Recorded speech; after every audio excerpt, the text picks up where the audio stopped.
हम इस वक्त मौजूद हैं एसडीएम साहब, पूर्व एसडीएम रह चुके हैं, गोपीलाल जी चंदेल जी, जो बगड़ के निवासी है, और आज हम इनके फार्म हाउस पर आए हैं। हम इनसे बात करेंगे कि इन्हों की जो शिक्षा ही कहाँ से शुरुआत की, कौन कौन सी नौकरियां हासिल की इन्होंने, और आखिरी में जो रिटायर्ड हुए थे सलूम्बर से, वो कब हुए, और फर्स्ट ज्वाइनिंग आपकी कहाँ की है सर? मेरी शिक्षा में कॉलेज में प्रथम वर्ष में एसडी कॉलेज ब्यावर पढ़ रहा था। उस समय मैंने एग्ज़ाम दिया था पहले पटवार परीक्षा का, तो उसमें मेरा चयन हो गया था। मैंने 78 में पटवारी पद पर ज्वाइन किया। उसके बाद मैंने 82 में एग्ज़ाम दिया था आरएस का, तो मेरा सिलेक्शन कोऑपरेटिव इंस्पेक्टर के पद पे हुआ। मैं कोऑपरेटिव इंस्पेक्टर के पद पर मैंने ज्वाइन नहीं किया, क्योंकि मैं इधर डायरेक्ट इंस्पेक्टर के पद पे ज्वाइन हो गया था। रेवेन्यू इंस्पेक्टर के पद पर ज्वाइन कर लिया था मैंने। इसके बाद मैंने 84 में आईसीएस का एग्ज़ाम दिया।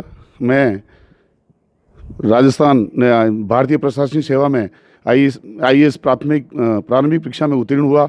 चूँकि मैं इधर रेवेन्यू सर्विस में आ गया था, मुझे पढ़ाई का ज़्यादा टाइम नहीं मिला, घर की पारिवारिक जिम्मेदारियाँ थी, इसलिए मैंने एग्ज़ाम दिया मैन आईसीएस में, बट मेरा चयन नहीं हो पाया। तत्पश्चात मैं सर्वप्रथम पोस्टिंग मेरी रेवेन्यू में पटवारी पद कालागुमान तहसील भीम में हुई। उसके बाद इंस्पेक्टर पद पर सर्वप्रथम मैं आमेट में जिला राजसमंद में पदस्थापित रहा। 94 में मैं नायब तहसीलदार पद पर मेरा प्रमोशन हुआ। देवगुण में मैं नायब तहसीलदार के पद पर रहा। इसी दरमियान मैंने आरएस का एग्ज़ाम दिया, उसमें मेरा वाणिज्यकर सेवा में मेरा चयन हुआ। मैं वाणिज्यकर अधिकारी, सहायक वाणिज्य अधिकारी चित्तौड़गढ़ रहा। 1 साल में वाणिज्यकर अधिकारी पद पर रहने के पश्चात मैं पुनः रेवेन्यू सर्विस में, मेरा पेरेंटल था, मेरा लियन था इधर, मैं वापस इधर आ गया। इसके बाद मैं विभिन्न जगहों में भीलवाड़ा ज़िले में तहसीलदार के पद पर रायपुर, गंगापुर, मांडलगढ़, बनेड़ा, मांडल तहसीलदार के पद पर कार्यरत रहा। मैं सब रजिस्ट्रार ब्यावर भी रहा, सब रजिस्ट्रार बांसवाड़ा रहा। मांडलगढ़ रहते हुए मेरा प्रमोशन राजस्थान प्रशासनिक सेवा के एसडीओ पद पर हुआ। मैं डूंगला में एसडीएम पद पर कार्यरत रहा। इस तत्पश्चात मेरा ट्रांसफ़र सलूम्बर हुआ। उदयपुर जिले में सलूम्बर से मेरा रिटायरमेंट हुआ। मैंने 39 वर्ष सलूम्बर में सर कितना टाइम तक रहे? सलूम्बर में 7 महीने रहा। क्यों, मेरा रिटायरमेंट का टाइम नज़दीक आ गया था। मेरा 31 अक्टूबर 2017 में मेरा रिटायरमेंट हो चुका, तो वहाँ से मैंने रिटायरमेंट लिया और उसके पश्चात बस मेरे गांव में ही निवास कर रहा हूँ। वहीं अपना टाइम निकल रहा है। खेत पे आते हैं, बैठते हैं, टाइम पास करते हैं। कुछ मैंने खेत पे गुलाब के पौधे लगाए हैं और पपीते के पौधे लगाए हैं।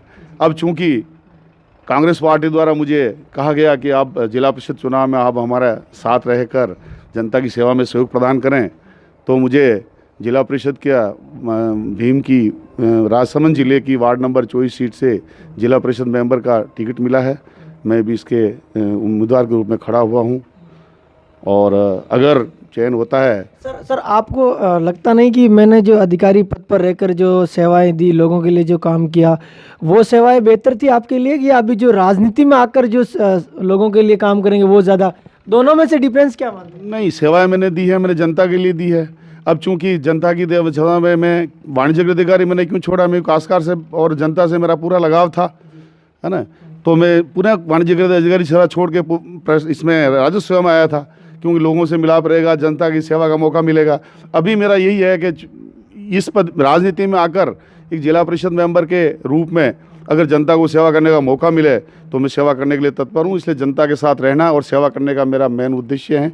अब जो टाइम अपना निकले हैं, अच्छा जनता के साथ निकले, इसलिए मैं सेवा में आया हूँ। मैं दोनों को ही अच्छा मानता हूँ, दोनों ही सेवाएँ बहुत अच्छी है, अगर मन से और तन से और आराम से अगर जनता के साथ काम करें आप। बात करने के लिए बहुत बहुत शुक्रिया सर। आभार आपका, धन्यवाद।